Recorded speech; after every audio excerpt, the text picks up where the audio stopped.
Hello all, good morning. Welcome to Kerala stock market guide. അപ്പം ഇന്നത്തെ pre market സെഷനിലേക്ക് പോകാം. സോ ഈ ആഴ്ചത്തെ അവസാനത്തെ ട്രേഡിംഗ് ഡേ ആണ് ഇന്ന്, ഫ്രൈഡേ ആണ്. സോ എല്ലാവരും ഒന്ന് കെയർഫുൾ ആയിട്ട് ട്രേഡ് ചെയ്യാൻ ശ്രമിക്കുക. ഓക്കെ, നമുക്ക് ഇന്ന് ആദ്യം ഒന്ന് ഗ്ലോബൽ മാർക്കറ്റ് പരിശോധിക്കുമ്പോഴത്തേക്കും ടോട്ടലി ഒരു റെഡിഷ് നേച്ചർ ഗ്ലോബൽ മാർക്കറ്റിലുണ്ടെന്ന് പറയാം. അപ്പോൾ നിങ്ങൾ ടോട്ടലി ഉള്ള ഒരു ഹീറ്റ് മാപ്പ് നോക്കുമ്പോഴത്തേക്ക് S&P 500, ഡോ ജോൺസ്, US30, ഹാങ്സങ്, പിന്നെ Shanghai composite, US tech composition എല്ലാം നോക്കുമ്പോഴത്തേക്കും ടോട്ടലി നെഗറ്റീവ്ലി ട്രേഡ് ചെയ്യുകയാണ്. ആൻഡ് ഗിഫ്റ്റ് നിഫ്റ്റി നോക്കുവാണെങ്കിലും സ്ലൈറ്റ്ലി നെഗറ്റീവ് ട്രേഡിംഗ് ആണ് കാണിക്കുന്നത്. ഓക്കെ, ആൻഡ് നമ്മൾ ടോട്ടലി നമ്മുടെ ഒരു സ്ട്രക്ചറലി ഉള്ള കാര്യങ്ങളും കൂടെ പരിശോധിക്കേണ്ടതായിട്ടുണ്ട്. ടോട്ടലി എല്ലാ മാർക്കറ്റും നെഗറ്റീവ്ലി ട്രേഡ് ചെയ്യുന്ന ഒരു സൂചനയാണ് തരുന്നത്. ഇപ്പം എന്താ, ഡോ ജോൺസ് ഫ്യൂച്ചർ സ്ലൈറ്റ്ലി പോസിറ്റീവ് ആയിട്ടുണ്ട്. ബട്ട് ഇന്നലത്തെ ക്ലോസിംഗ് നോക്കുകയാണെങ്കിൽ S&P 500 ഒക്കെ ക്ലോസിംഗ് നോക്കുകയാണെങ്കിൽ നെഗറ്റീവ് ക്ലോസിംഗ് തന്നെ ആയിരുന്നു എന്ന് നമുക്ക് ഗ്ലോബൽ മാർക്കറ്റ് അനലൈസ് ചെയ്യുമ്പോൾ മനസ്സിലാവുന്നുണ്ട്. അപ്പോൾ നമുക്ക് നിഫ്റ്റിയിലെ ചാർട്ടിലേക്ക് ഒന്ന് പോവുകയാണെങ്കിൽ നിഫ്റ്റിയിൽ എന്താ സംഭവിക്കുന്നതെന്ന് ചോദിച്ചു കഴിഞ്ഞാൽ ഇന്നലെ ഒരു സെല്ലിംഗ് പ്രഷർ മാർക്കറ്റിലുണ്ടായിരുന്നു. ആൻഡ് അത് സ്റ്റോക്സിനെ എല്ലാം ബാധിച്ചിട്ടുണ്ട്. ഒരുപാട് പേർക്ക് അത് ലോസ് ആയിട്ടുണ്ട്. കാരണം സ്വിംഗ് ട്രേഡിംഗ് പൊസിഷൻസ് എല്ലാം ഒരു പാനിക് വരുമ്പോഴത്തേക്ക് പെട്ടെന്ന് വന്ന് ലോസ് അടിക്കുന്ന ഒരു അവസ്ഥയിലേക്ക് എത്തുന്നതായിരിക്കും. ഓക്കെ, അപ്പോൾ എന്തായാലും ഗ്യാപ്പ് അപ്പിന് ശേഷം US ട്രേഡിങ്ങിന് ശേഷം മാർക്കറ്റ് വളരെ പെർഫെക്റ്റ് ആയി ഒന്നും റിയാക്ട് ചെയ്യുന്നില്ല, ഒന്ന് ഹോൾഡ് അപ്പ് ചെയ്യുകയാണ്. അപ്പോൾ എന്തായിരിക്കും 15 മിനിറ്റിൽ നമ്മുടെ ഒരു ട്രേഡിംഗ് പ്ലാൻ നമുക്ക് നോക്കാം.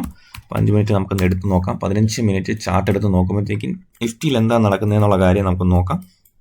ഓക്കെ, മാർക്കറ്റ് എന്താ ചെയ്യുന്നതെന്നുള്ള കാര്യങ്ങളൊന്ന് അനലൈസ് ചെയ്യുമ്പോൾ നമുക്ക് തോന്നുന്നത് ഒരു അപ് ട്രെൻഡ് കണ്ടിന്യൂവേഷൻ ഉള്ള ഒരു ശ്രമം നടത്തുന്നുണ്ട്. ഓക്കെ, അപ്സൈഡ് വരുന്നു, അപ്സൈഡ് പോകുന്നു, ബട്ട് ഡൗൺ സൈഡ് വരുന്നു. ആൻഡ് സ്ട്രക്ചറലി വീണ്ടും ഡൗൺ സൈഡ് വരാനുള്ള ഒരു അറ്റംപ്റ്റ് നടത്തുന്നുണ്ട് മാർക്കറ്റ്. ആൻഡ് ഈ ഒരു ഗ്യാപ്പ് എന്ന് പറയുന്നത് വളരെ ഇമ്പോർട്ടൻറ്റ് ഒരു ഏരിയയാണ്. ഈ ഒരു സോൺ എന്ന് പറയുന്നത്, മാർക്കറ്റ് ഇപ്പോൾ ഹോൾഡ് ചെയ്യുന്ന സോൺ എന്ന് പറയുന്നത് വളരെ ഇമ്പോർട്ടൻ്റ് ആയിട്ടുള്ള ഒരു സോണാണ്. പിന്നെ ഉള്ള സോൺ എന്ന് പറയുന്നത് ഈ ഒരു ഗ്യാപ്പ് മാർക്കറ്റ് ഫില്ല് ചെയ്യാനുള്ള ഒരു അറ്റംപ്റ്റ് നടത്തുമോ എന്നുള്ളതാണ് പ്രധാനപ്പെട്ട കാര്യം. ഓക്കെ, അപ്പോൾ നമുക്ക് ഈ ഒരു ഗ്യാപ്പ് ഫില്ല് ചെയ്യാനുള്ള ഒരു പോസിബിലിറ്റി മനസ്സിൽ കണ്ടുകൊണ്ട് തന്നെ നമുക്ക് ഈ ഒരു ഗ്യാപ്പ് നമുക്കൊന്ന് മാർക്ക് ചെയ്ത് വെക്കാം. ഓക്കെ, അപ്പോൾ മാർക്കറ്റിനെ ഒന്ന് തിരിച്ച് കയറണമെന്നുണ്ടെങ്കിൽ 25,700 ആയിരിക്കും ബെറ്റർ സോൺ എന്ന് പറയുന്നത്. ഒരു ഡൗൺ സൈഡ് വന്നാലും 25,700 മാർക്കറ്റ് ഹോൾഡ് ചെയ്യുമെങ്കിൽ അത്രയ്ക്ക് അത്യാവശ്യം നല്ലൊരു ഡിമാൻഡ് സോണായിട്ട് ആക്ട് ചെയ്യാനുള്ള പോസിബിലിറ്റി ഉണ്ട്. ആൻഡ് ഈ ഒരു ലെവൽ അടുത്തത് 25,502. ഇപ്പോൾ ഇത്രയും ലെവൽസ് ഡിമാൻഡ് ഏരിയ ആയിട്ട് നമുക്ക് മാർക്ക് ചെയ്ത് വെക്കാം. ആൻഡ് മാർക്കറ്റ് സ്ട്രക്ചറലി എവിടെയാണ് സെല്ലിംഗ് പ്രഷർ നേടിയെന്ന് നോക്കുകയാണെങ്കിൽ വളരെ സിമ്പിൾ ആയിട്ട് നമുക്ക് ചാർട്ടിൽ കാണാം. മാർക്കറ്റ് 26,000 റേഞ്ചിലാണ് മാർക്കറ്റ് പ്രോപ്പർലി സെല്ലിംഗ് പ്രഷർ നേടുന്നത്. അപ്പോൾ 25,950-60 റേഞ്ച് ആകുമ്പോൾ തന്നെ മാർക്കറ്റ് സെല്ലിംഗ് പ്രഷർ നേടുകയാണ്. അപ്പം ഈ ഒരു ഏരിയ 25,600 മുകളിൽ മാത്രമേ ഫ്രഷ് ആയിട്ടുള്ള മൂവ്മെന്റ്സ് നമ്മൾ പ്രതീക്ഷിക്കേണ്ടതായിട്ടുള്ളൂ. ഓക്കെ, അല്ലെങ്കിൽ ഈ ഒരു ഏരിയ 25,677 എന്നുള്ള റേഞ്ചിൽ മാർക്കറ്റ് ഹോൾഡ് ചെയ്യുവാണെങ്കിൽ ഓക്കെ, നമുക്കറിയാം ഒരു വലിയ പാനിക്കിന്റെ ആവശ്യമില്ല എന്നുള്ളൊരു കാര്യം നമുക്ക് മനസ്സിലാവും. എന്തായാലും ഇതിന് മുന്നേ ഉള്ള കാര്യങ്ങൾ നിങ്ങൾ നോക്കുക. ഇതിന് ഇത്രയും വലിയൊരു US ട്രേഡ് ഡീലിന്റെ ഭാഗമായിട്ട് നടന്ന പ്രോഫിറ്റ് ബുക്കിംഗിൽ കഴിഞ്ഞ ശേഷം മാർക്കറ്റ് ഒരു സ്ട്രെങ്ത് കാണിച്ചിട്ടില്ല. അത്യാവശ്യം ഒന്ന് അപ്സൈഡ് പോകാൻ ശ്രമിക്കുന്നു, ബട്ട് മാർക്കറ്റിന് ഫുൾ സ്ട്രെങ്ത് കിട്ടുന്നില്ല എന്നുള്ളതാണ് പ്രധാനമായ പ്രശ്നം നമുക്ക് ഇവിടെ ഫേസ് ചെയ്യുന്നത്.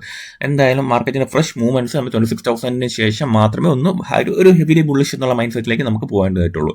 ഓക്കെ, അപ്പോൾ നമ്മൾ ഇന്ന് കുറച്ചും കൂടെ സ്റ്റോക്സ് ശ്രദ്ധിക്കേണ്ടതായിട്ടുണ്ടോ എന്ന് നോക്കണം.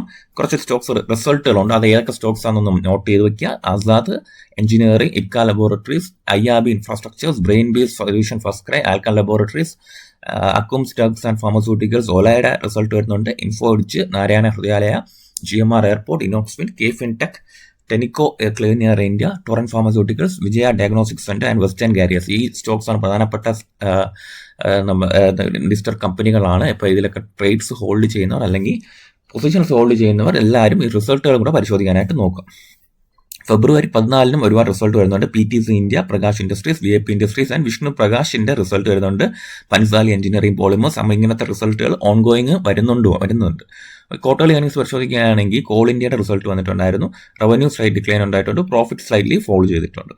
ഓയിൽ ആൻഡ് നാച്ചുറൽ ഗ്യാസ് കോർപ്പറേഷന്റെ ONGC റിസൾട്ട് വന്നിട്ടുണ്ട്. പ്രോഫിറ്റ് ഗ്രോത്ത് ഉണ്ടായിട്ടുണ്ട്. അതായത് 9,746 കോടിയിൽ നിന്നും 11,946 കോടിയിലേക്ക് പ്രോഫിറ്റ് ഗ്രോത്ത് ഉണ്ടായിട്ടുണ്ട്. അതായത് 22% ഒരു വർധനവ് ഉണ്ടായിട്ടുണ്ട്. റവന്യൂ ഗ്രോത്ത് ഉണ്ടായിട്ടുണ്ട്.